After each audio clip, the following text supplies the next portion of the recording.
खुलुमबाय स्टुडियाव दं आंखिलिकां ब्रह्म खुंगा 17थि बोसोरसालिया मंगलाजरा दखरा दुलाराय बर' फरायसा आफादा बोसोरसालिया जुथुमा खुंफुंदों।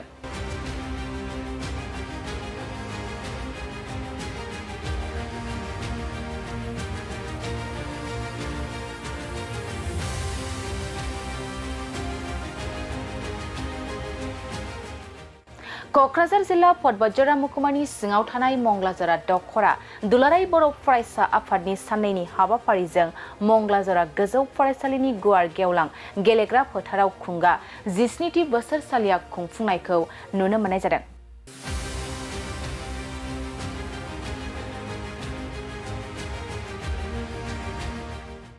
दिनै नैथि साननि जोबथि सानाव गेवलां मेलनि आफादखौ सामलायो मंगलाजरा दखरा दुलाराय बर' फरायसा आफादनि आफादगिरि दैमालु ब्रह्मआ आरो बुंथिगिरि महरै बाहागो लायो फैलाजे बरगयारिया।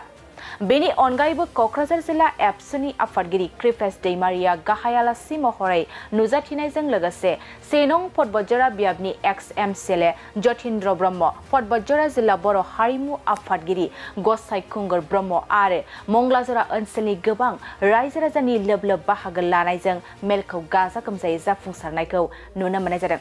लोगोसे बे हाबाफारियावनो 2 बोसोरारि गोजाम आफादखौ सिफायनानै 2 बोसोरनि आफाद सालायनो थाखाय गोदानै बिबानाव आफादगिरि महरै मिथुन ब्रह्म आरो नेहाथारि महरै सुबुं ब्रह्मखौ सायख'दों। बर' फरायसा आफादनि दा 17थि बोसोरसालिया जथुमा बे हाबाफारियाव फैनानै खोब गोजोननाय मोनदों।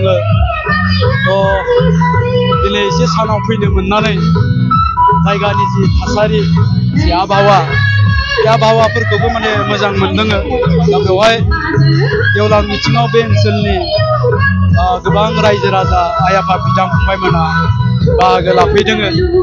बे हाबाफारियाव थांखिजानाय बुंथिगिरि आलासि महरै बाहागो लाना रायजो राजाफोरजों जोंनि बर' हारिनि रायजो जानायनि जोंनि गथ'फोरनि सोलोंथाइनि सायाव गोबां खोथा बुंना मोननानै गावखौनो खोब गोजोननाय मोनदों।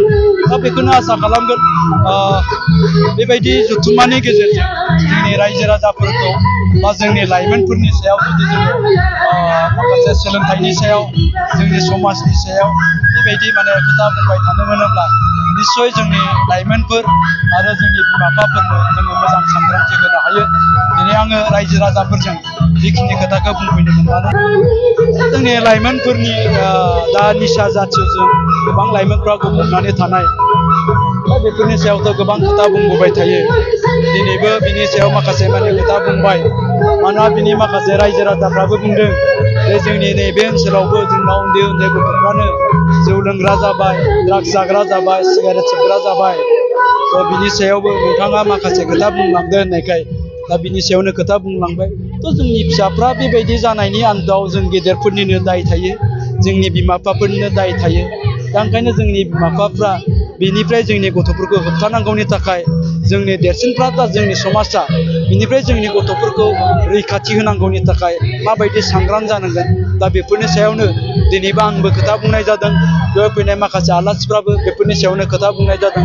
आसा खालामगोन दा बेफोरबायदि सांग्रांथियारि मेल जुदि लाबाय थायोब्ला निस्सय जोंनि गथ' गथायफ्रा लासै लासै बुजिनो हागोन आरो जोंनि बिमा बिफाफ्रा जुदि गथ' गथायफोरखौ मोजाङै जोथोन लायोबा जोंनि गथ' गथायफ्रा मालाबाबो बे लामाथिं थांनाय नङा। जौगानायाथ' माने खोब जौगाखां नङा, दाबो लामा सामाफ्रा थिग नङा आरो बे जिथु हा बे हानि माबायाबो पाट्टायाबो दाबो जायाखै होननानै बुंदों।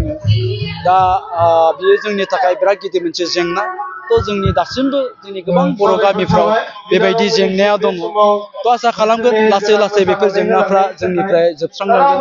थ' बेबायदि होननानै खिन्थु जोङो जोंनि फिसाफोरखौबो जोङो उन जानानै थाहोबा जानाय नङा। जोंनि फिसाफोरखौ जुदि जों सोलोंथाइनिफ्राय बन्सित खालामनानै दोनोब्ला, बिसोरनो मोजां गियान होनायनिफ्राय जुदि जों बन्सित खालामनानै दोनोबा जोंनि समयसाफ्रा बेनो बे थालांगोन जे जोंनि गथ' गथायफ्रा क्वालिटि इडुकेसन मोननानै बे ओनसोलनि साफा साफा गोख्रों दैदेनगिरि थुनलाइगिरि लेखा गोरों जानो हायोब्लासो आं सानदों बेफोर जेंनाफ्रा लासै लासै जोबलांगोन। बे निउसनि गेजेरजों साफ्रोमबो बड'लेण्ड बुब्लि आरो बड'साखौ नायगिरि साफ्रोमबो जोंनि बर' रायजो राजाफोरनिसिम बे समाव आंनि मंगलाजरा दख'रा दुलाराय बर' फरायसा आफादनि जानानै आङो साफ्रोमनिसिमबो गिबि गिबियाव आंनि अननाय आरो सिबिनायखौ बावहरग्रोनाय थाबाय।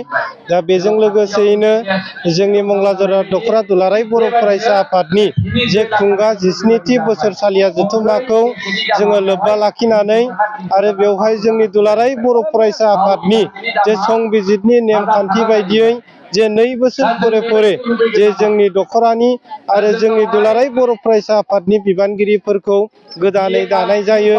आरोबाव गोजाम आफादखौ सिफायनानै गोदान आफाद दाफिननाय जायो। दा बेवहाय जोङो साननैनि हाबाफारि लानानै जे 8 आरो 9 नभेम्बर 2024 इं बे साननैनि हाबाफारिखौ लानानै बेवहाय जोङो जोंनि मंगलाजरा दख'रानि बे मंगलाजरा हाइ स्कुलनि गेलेग्रा गुवार फोथारावनो गाजा गोमजायै जोङो बेवहाय खुंनाय जादों।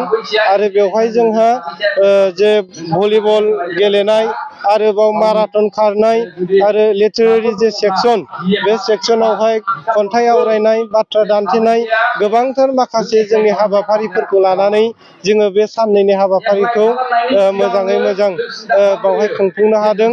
आरो बेजों लोगोसे जोंनि मंगलाजरा ओनसोलाव थानाय साफ्रोमबो बर' रायजो राजा आरो न'खरफोरनिसिम जे जोंनि जे आथिखाल समाजाव जाफ्लेबाय थानाय जे थासारि जे उन्दै उन्दै गथ'फोरनि ड्राग्स जानाय आरोबाव जोंनि माखासे फेग्रा मुवा बाहायनानै जोंनि लाइमोनफोरा मोनसे धंसनि लामाजों थांनाय बेफोरनि गोख्रों मोनसे दिनै जोंहा मैया डेलिगेट सेसन जानानै थांदों। आरो बिनि सायावहाय जोङो मोनसे मंगलाजरा दख'रा दुलाराय बर' फरायसा आफादा थांखि लादों जे ड्राग्स आरो जौ जुवानि सायाव जोङो जोंनि लाइमोन गथ'फोरखौ निसा मुक्त खालामथारगोन होननानै जोङो बेवहाय थांखि लादों। आरोबाव बेजों लोगोसेयैनो जोंनि पर्बतजरा ओनसोला मिथिंगायारि मोनसे मोजां मोनसे सम्पदजों बुंफबनाय।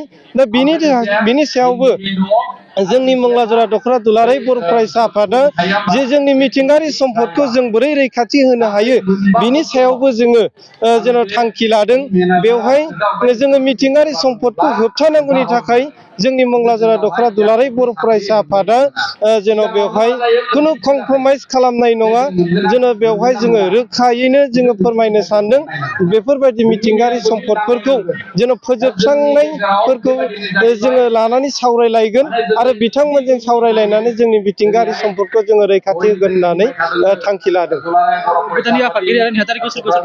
जोङो बेवहाय 2025 आरो 26 इं मायथाइनि जोंनि मंगलाजरा दख'रा दुलाराय बर' फरायसा आफादखौ सामलायलांनो थाखाय जोङो गोदानै बेवहाय बिबानगिरि आरो गाहाय नेहाथारि महरैबो गोदानै बिबानगिरि जोङो मोननो हादों। बिथांमोना बिबाना गोदानोब्लाबो माने बिथांमोना जोंनि दख'रायाव थानानैनो अहरह गोबाव समनिफ्राय जोंजोंनो खामानि मावबोफानाय। दा जोङो आफादगिरियाव मोननो हादों जोंनिनो बेसरखना गामिनिनो जोंनि आगुनिनो लोगो आफादगिरि मिथुन कुमार ब्रह्म बिथांखौनो जोङो आफादगिरि मोननो हादों। आरोबाव जोङो गाहाय नेहाथारियावहाय बंसिजरा गामिनि सुबुंसा ब्रह्म बिथाङाबो गोबाव समनिफ्रायनो जोंजोंनो दख'रायावनो मावबोखानायमोन। बिथांखौ जोङो गाहाय नेहाथारियाव लाबोदों आरो आसा खालामदों बिथांमोना बे 2 बोसोरनि टार्मखौ लानानै जोंनि ओनसोलाव मोजाङै मोजां खामानि मावलांगोन। समाजनि हारिनि फारफ्रोमबो बिथिंखौ नोजोर होनानै खामानि मावलांगोन होननानै जोङो बिथांमोनखौ गायसननाय जादों आरो मोननो हादों।